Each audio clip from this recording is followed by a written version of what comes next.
فاسألوا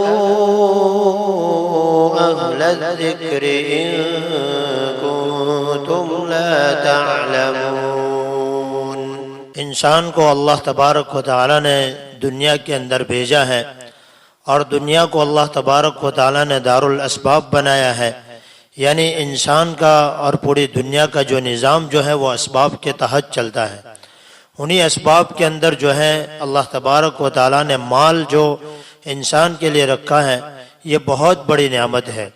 جب انسان حلال روزی کماتا ہے، بلکہ حلال روزی کو کمانے کا حکم نبی کریم صلی اللہ علیہ وسلم نے حدیث پاک کے اندر بیان فرمایا ہے اور حکم بھی فرمایا ہے، طلب الحلال فریضۃ بعد الفریضہ، یعنی حلال روزی کا کمانا یہ اور فرضوں کے برابر یہ بھی ایک فرض ہے، یعنی جیسے اور فرائض ہیں، نماز وغیرہ فرض ہیں، روزے رکھنا فرض ہیں، جب آدمی صاحب نصاب ہو تو اس کے لیے زکوٰۃ ادا کرنا فرض ہے، اسی طرح حلال روزی کمانا بھی اس کے اوپر فرض ہے۔ اب حلال روزی جو ہے کثرت سے آدمی کماتا ہے، تو ایک بات دھیان سے اور دل کے کانوں سے سنیے کہ اصل مال کی کثرت نہیں ہے، یعنی مال کا زیادہ ہونا اصل نہیں ہے، بلکہ اس مال کے اندر برکت کا ہونا ضروری ہے۔ جب تک آدمی کے مال کے اندر برکت نہیں ہوتی ہے تو اس کے پاس چاہے مال جتنا بھی زیادہ ہو، وہ آدمی جو ہے آدمی کے لیے سکون کا ذریعہ نہیں بنتا۔ ہاں لیکن آدمی کے پاس مال تھوڑا ہو لیکن اس میں برکت ہو تو پھر آدمی سکون کی زندگی گزارتا ہے۔ اب آدمی کے مال کے اندر برکت کیسے آتی ہے؟ اس کے بہت سارے ذریعے ہیں، بہت سارے اسباب ہیں۔ انہی اسباب کے اندر جو ہے ایک ماں باپ کی خدمت ہے۔ ماں باپ کی خدمت آدمی کرتا ہے دل و جان سے تو اللہ تبارک و تعالیٰ اس کی عمر میں بھی، اس کی صحت میں بھی، اس کے مال کے اندر بھی، اس کے اولاد کے اندر، ہر چیز کے اندر اللہ تبارک و تعالیٰ برکتیں پیدا فرماتے ہیں۔ حضرت تھانوی رحمۃ اللہ علیہ نے ماں باپ کی خدمت کے اوپر ایک بڑا عجیب و غریب واقعہ لکھا ہے کہ ماں باپ کی خدمت کی وجہ سے آدمی کے مال کے اندر کیسے برکت آتی ہے۔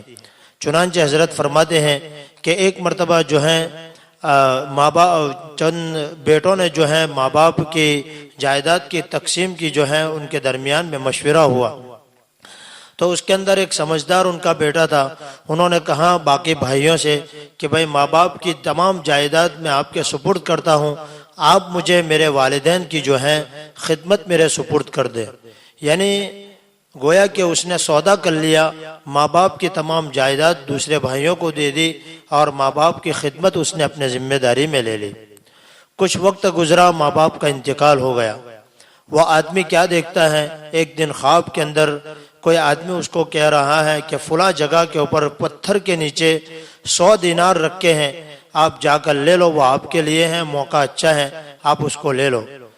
چنانچہ آدمی ہوشیار تھا، عقل مند بھی تھا، اس نے پوچھا کہ اس میں برکت ہوگی؟ تو خواب میں اس بندے نے کہا کہ نہیں، اس میں برکت نہیں ہوگی۔ تو اس آدمی نے سوچا جب برکت نہیں ہوگی تو اس کو لینے سے کیا فائدہ ہے۔ صبح اٹھا، جب اس نے اپنی بیوی سے اس کا تذکرہ کیا تو بیوی نے کہا کہ جا کر دیکھ تو لیں، چاہے نہ لیں آپ، لیکن وہ بات سچ ہے یا نہیں ہے، اس کو جا کر دیکھ تو لیں۔ تو شوہر نے کہا کہ جب لینا ہی نہیں ہے تو اس کو دیکھنا ہی کیا، یعنی جس منزل پہ جانا ہی نہیں تو اس کا راستہ پوچھنا ہی کیا۔ چنانچہ بات آئی گئی ہو گئی۔ پھر دوسری رات اس نے خواب میں دیکھا کہ وہی آدمی کہہ رہا ہے کہ فلاں جگہ پتھر کے نیچے 10 درہم رکھے ہوئے ہیں، آپ جا کر لے لو، یہ آپ کے لیے ہے۔ پھر اس نے دوسری رات وہی سوال کیا کہ اس میں برکت ہوگی؟ اس نے کہا کہ برکت تو اس میں بھی نہیں ہوگی۔ تو اس آدمی نے سوچا کہ جب برکت نہیں ہوگی تو پھر لینے سے کیا فائدہ ہے۔ بات آئی گئی ہو گئی۔ پھر تیسری رات وہی آدمی خواب کے اندر آ کر کہہ رہا ہے کہ فلاں پتھر کے نیچے 1 درہم رکھا ہوا ہے، آپ جا کر لے لو، یا آپ کے لیے موقع ہے، ورنہ پھر آگے یہ موقع ملے نہ ملے۔ پھر اس آدمی نے یہی پوچھا کہ اس میں برکت ہوگی یا نہیں۔ اس آدمی نے اس مرتبہ کہا کہ ہاں، اس 1 درہم کے اندر آپ کے لیے برکت ہے۔ چنانچہ وہ آدمی صبح اٹھا، جا کر دیکھا تو اس پتھر کے نیچے واقعتاً 1 درہم رکھا ہوا تھا۔ اس نے اٹھایا اس درہم کو اور خوشی خوشی جو ہے وہ اپنے گھر کی طرف جانے لگا۔ راستے میں سوچا کہ بہت دنوں سے کوئی اچھی چیز گھر میں پکا کر نہیں کھائی، چلو آج کوئی اچھی چیز لے کر جاتا ہوں۔ چنانچہ اس نے بازار سے جو ہے اسے 1 درہم کی مچھلی خریدی، گھر جا کر پہنچتا ہے، بیوی سے کہتا ہے کہ اس خواب کی تعبیر ہے، آج اللہ تعالیٰ نے خواب کے اندر مجھے بتایا کہ آج 1 درہم رکھا ہوا ہے۔ میں نے حسب معمول پوچھا کہ اس کے اندر برکت ہوگی یا نہیں، بتانے والے نے بتایا کہ ہاں اس میں برکت ہوگی، تو میں نے جا کر 1 درہم اٹھایا اور اس سے آج یہ مچھلی خرید کر لایا ہوں، آپ پکائیے اس کو۔ جب بیوی نے مچھلی کو کاٹا تو اس کے اندر سے ایک ایسا قیمتی موتی نکلا کہ وہ اتنا مہنگا بکا بازار کے اندر کہ اس آدمی کے لیے پوری زندگی کا خرچہ نکل آیا۔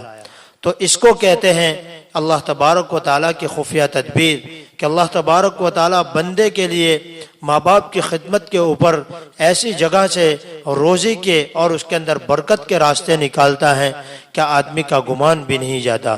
اس لیے آدمی کو چاہیے کہ زندگی کے اندر اگر ماں باپ کی دولت سے وہ مالا مال ہیں اور ماں باپ اس کے زندہ ہیں تو دل و جان سے ان کی خدمت کریں، ان کے خدمت کے بہانے ڈھونڈ کر جو ہے ان کی خدمت کی فکر کریں اور کوشش کریں، اور اللہ تبارک و تعالیٰ کے ذریعے دل کے اندر اللہ تبارک و تعالیٰ سے مانگیں کہ اللہ تو نے مجھے خدمت کی توفیق دی ہے، اس خدمت کو قبول فرما لیجئے اور دنیا اور آخرت کے اندر میری جو ہے کامیابی کا اس کو ذریعہ بنا دیجئے۔ اللہ تبارک و تعالیٰ ہمیں اپنے ماں باپ کی آنکھوں کی ٹھنڈک اور دل کا سکون بنائے اور ان کی دل و جان سے خدمت کی توفیق نصیب فرمائے۔